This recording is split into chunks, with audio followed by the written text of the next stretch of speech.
सर्वांचं सुनीता गायकवाड यूट्यूब चॅनलवर मनपूर्वक स्वागत।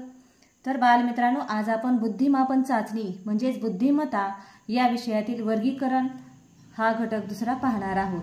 तर पहा, वर्गीकरणामध्ये शब्द, संख्या, आकृत्या या 3 घटकांचा समावेश होतो। म्हणजे आपला पहिला जो घटक आहे, गटात न बसणारा शब्द ओळखा, त्यानंतर गटात न बसणारी संख्या आणि त्यानंतर गटात न बसणारी आकृती। तर अशा प्रकारे वर्गीकरणामध्ये या 3 घटकांचा समावेश होतो। तर पहा मुलांनो, या प्रश्न प्रकारात आपल्याला 4 पर्याय दिलेले असतात। आता वर्गीकरण म्हणजे नेमकं काय ती संकल्पना आता आपण समजून घेत आहोत। त्यातील 3 पर्यायात साम्य म्हणजे सारखेपणा किंवा सुसंगती असते, पण त्यातील एक पर्याय असा असतो की तो वेगळा असतो।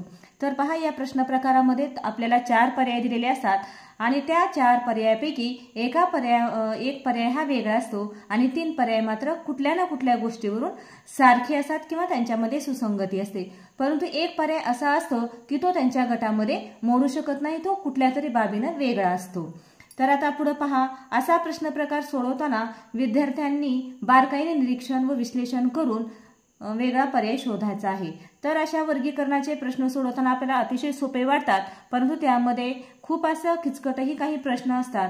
तर ते सोडवत असताना आपल्या निरीक्षण शक्तीचा कस लागतो।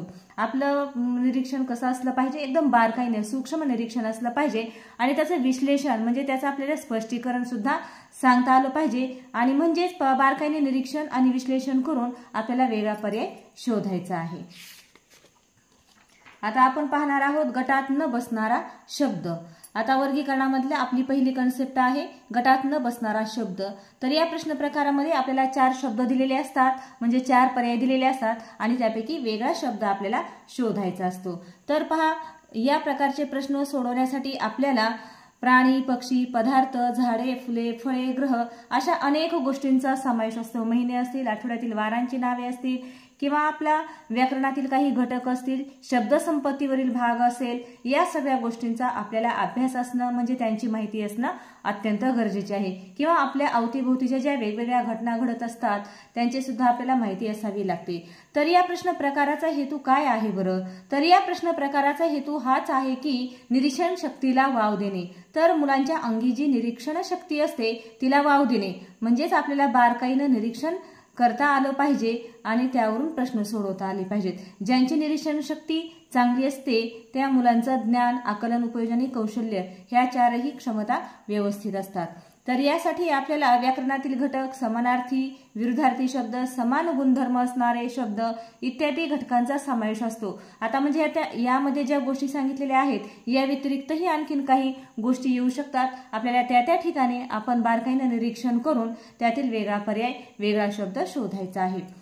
या प्रश्न प्रकारात प्रत्येक शब्द काळजीपूर्वक वाचून नेमका शब्द सूक्ष्म निरीक्षणाने वेगळा करणे शक्य असते।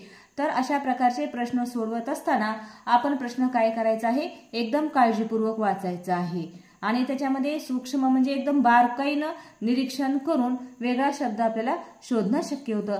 कधी कधी आपल्याला वरवरच्या निरीक्षणानं तो वेगळा पर्याय हाच येईल असं वाटतं, पण त्यामागे जे काही लॉजिक लावलेलं असतं किंवा त्यामध्ये जो तर्क लावलेला असतो तो वेगळाच असतो। तर हा तर्क ज्यावेळेस आपण अतिशय सूक्ष्म निरीक्षण करतो, बारकाईने निरीक्षण करतो, त्यावेळेस तो तर्क आपल्या लक्षात येतो। म्हणून या ठिकाणी सूक्ष्म निरीक्षणाने हा शब्द अतिशय महत्त्वाचा आहे। तर आता आपण या ठिकाणी सोपी काही उदाहरणं पाहूया।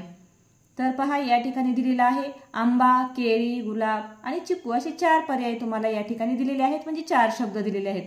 आता हे तुम्हाला येणार आहे अगदी 1ली 2रीच्या सुद्धा मुलांना हे सांगता येतं। तर आता आपल्याला याचं विश्लेषण करता आलं पाहिजे। आंबा, केळी, गुलाब आणि चिकू, तुम्ही पटकन सांगता की या ठिकाणी गुलाब हा शब्द वेगळा आहे। तर गुलाब हा शब्द वेगळा का येतो, तर त्याचं तुम्हाला विश्लेषण करता आलं पाहिजे, कारण ते फूल आहे, हे सोपं आहे म्हणून तुम्हाला ते सांगता येतं। कारण हे फुलाचं नाव आहे आणि ही बाकी जी काय आहे ती फळांची नाव आहे। आता खाली पहा, काळा, निळा, पांढरा, फळा, हे पण तुम्हाला सांगता येतं। तुम्ही पटकन सांगता की ह्याच्यामध्ये फळा हे येणार आहे वेगळं।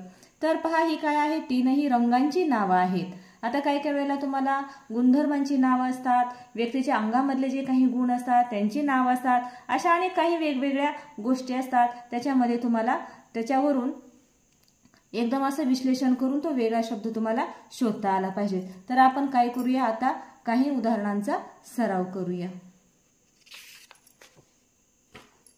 तर पहा, या ठिकाणी आपला प्रश्न पहिला आहे तुम्हाला सूचना दिलेली असते, गटात न बसणारे पद ओळखा. पद म्हणजेच शब्द. आता पद हा कॉमन शब्द या ठिकाणी वापरलेला आहे. संख्यासाठी सुद्धा तुम्हाला पद वापरता येईल, आकृत्यांसाठी सुद्धा पद असा शब्द वापरतील. तर या ठिकाणी आपल्याला गटात न बसणारे म्हणजे ह्या 4 शब्दापैकी वेगळा शब्द कोणता आहे, गटात न बसणारा तो शब्द या ठिकाणी आपल्याला ओळखायचा आहे. आणि जो पर्याय क्रमांक असेल त्या पर्याय क्रमांकाला तुम्ही परीक्षेत गोल करायचा आहे, रंगवायचा आहे तो गोल. तर पहा या ठिकाणी प्रश्न पहिला, मटकी, गहू, ज्वारी, बाजरी. आता ही सगळी पिकं आहेत आपण शेतामध्ये घेतो ती. तर ह्याच्यामध्ये आपल्याला वेगळा शब्द शोधायचा आहे. मटकी, त्यानंतर गहू, ज्वारी आणि बाजरी. सांगा बरं कोणता येत असेल वेगळा? अगदी बरोबर, यामध्ये सांगितलेला आहे मटकी येतो. आता मटकी काय येतो बरं? कारण मटकी हे काय आहे? कडधान्य आहे. मटकी हे काय आहे? कडधान्य आहे. आणि बाकी 3 काय आहेत? मटकी हे कडधान्य आहेत आणि बाकी गहू, ज्वारी, बाजरी ही जी आहे ती काय आहे? तृणधान्य. गहू, ज्वारी आणि बाजरी. आता तृण म्हणजे काय सांगा बरं? तृण म्हणजे गवत. तृणधान्य गवतासारखी दिसणारी ती धान्य आहेत. आपण त्यांचं काय करतो? पीठ करतो भाकरीसाठी.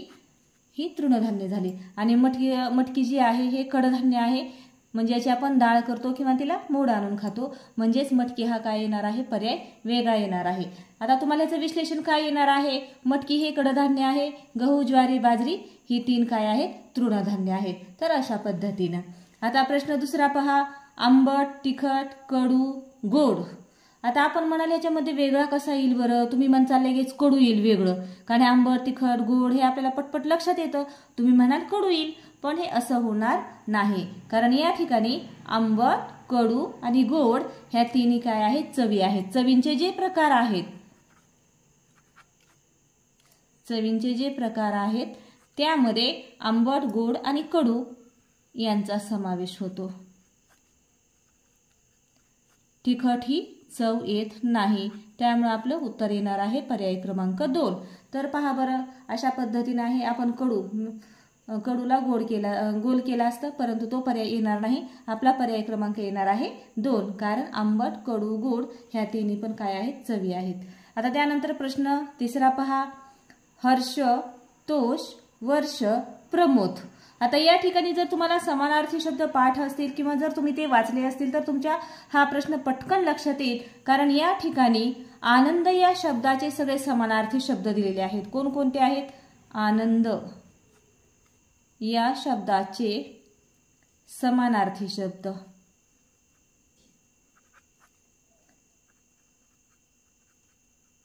समानार्थी शब्द कोणकोणते आहेत? तर पहा, हर्ष म्हणजे आनंद, त्यानंतर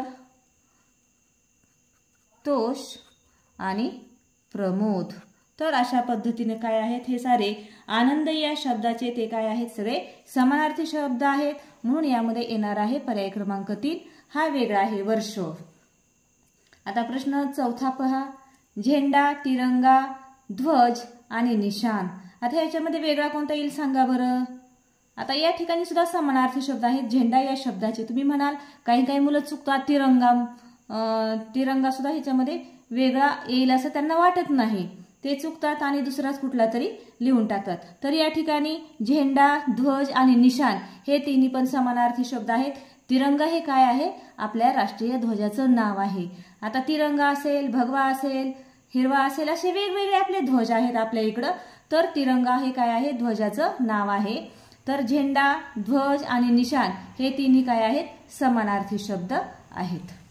आता पुढे पहा, बांगडी, चेंडू, कडे, चाक. सांगा बरं यात कोणतं वेगळं येईल बरं? आता बांगडी सुद्धा अशी गोल असते, कडे पण गोल आहे, चाक पण असं गोल आहे. तुम्ही म्हणाल चेंडू पण गोल आहे, पण चेंडूचा आकार तुम्ही जर विचारात घेतला तर हा काय येणार आहे? वेगळा येणार आहे. म्हणून आपलं उत्तर आलेलं आहे पर्याय क्रमांक 2. तर अशा पद्धतीने हे काय आहेत? असे वेगळे पर्याय आपल्याला शोधायचे आहेत. आता प्रश्न 6 पहा, काळा कुट्ट, हिरवागार, निळा भडक, पांढरा शुभ्र. आता पहा, आपण म्हणत असताना लगेच काय म्हणतो? काळा कुट्ट. हिरवागार हेही बरोबर आहे. आता निळा भडक येतं का? भडक कुणाच्या पुढे येतं सांगा बरं? लाल भडक. आपण काय म्हणतो? लाल भडक. लाल भडक असा म्हणतो. इथं दिलाय निळा भडक. मग निळ्याच्या पुढे काय यायला पाहिजे? निळा शार. निळ्याच्या पुढे काय यायला पाहिजे? निळा शार. आणि हा पांढरा शुभ्र हे बरोबर आहे.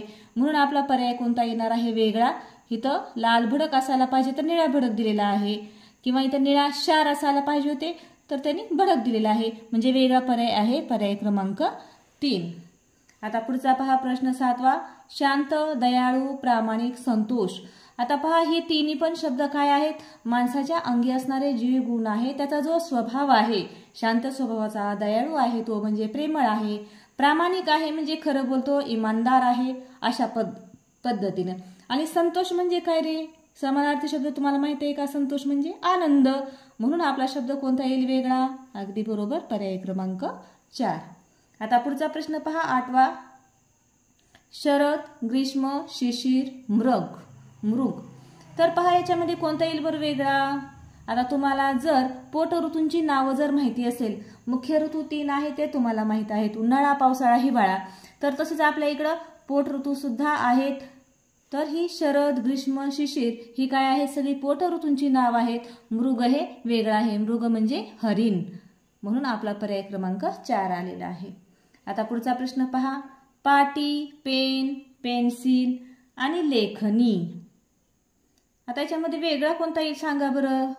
तुम्हाला पटपट तुम्ही लगेच म्हणाल लेखनी. लेखनी हा वेगळा येणार नाही. लेखनी म्हणजेच आपण ज्यानं लिहितो पेन त्यालाच लेखनी म्हणायचं आहे. पेन्सिलनं पण आपण लिहितो, पेननं पण लिहितो. ह्याच्यामध्ये पाटी हा शब्द काय आहे? वेगळा आहे. ही तीनही काय आहेत? लिहिण्याची साधनं आहेत, पेन, पेन्सिल. आणि ज्यानं लिहिलं जातं त्याला आपण लेखनी हा शब्द PEN पेन म्हणजे लेखनी असा आपण शब्द वापरतो. म्हणून आपलं उत्तर येणार आहे पर्याय क्रमांक 1 पाटी. आता 10वा प्रश्न पहा पुढचा. पाय, हृदय, फुफ्फुस, यकृत. आता तुम्हाला आपले जे शरीरातील अवयव आहेत किंवा आपलं जे शरीर आहे, आपल्याला बाहेरून दिसणाऱ्या अवयवांची सगळ्या नावं माहीत असतात. पण आपल्या आंतर इंद्रियांची म्हणजे आपल्या शरीराच्या आत जे अवयव असतात त्यांची सुद्धा तुम्हाला नावं माहीत असणं गरजेचं आहे. आता पाय हा आपल्याला दिसतो. हृदय तुम्ही पाहता का स्वतःचं? नाही पाहू शकत. फुफ्फुस पाहता का? नाही पाहू शकत. यकृत नाही. हे सगळे काय आहेत? आपल्या शरीराच्या आतले अवयव आहेत. ते आपल्या डोळ्याने आपण पाहू शकत नाहीत किंवा त्यांना आंतरिंद्रिय म्हणायचं. आणि हे बाह्य इंद्रिय आहे. म्हणजे आपण आपला स्वतःचाही पाय पाहू शकतो आणि दुसऱ्याचाही पाहू शकतो. हे बाह्य इंद्रिय आहे. आणि ही तिन्ही पण सारी काय आहेत? आंतरिंद्रिय आहेत. म्हणून आपला पर्याय कोणता येईल? पर्याय क्रमांक 1. तर अशा पद्धतीने ही काय आहेत? गटात न बसणारे शब्द किंवा गटात न बसणारे पद ओळखा यावर आधारित ही उदाहरणं होती. तर बालमित्रांनो, तुमच्या मंथनच्या पुस्तकामध्ये अशा प्रकारचे 50 प्रश्न आहेत. तुम्ही काय करायचे आहे ते व्यवस्थित सोडवायचे आहेत. आणि त्याची उत्तरपत्रिका सुद्धा तुमच्या पुस्तकात दिलेली आहेत. तुम्ही ते व्यवस्थित प्रश्न सोडवा आणि स्वतः चेक सुद्धा करा.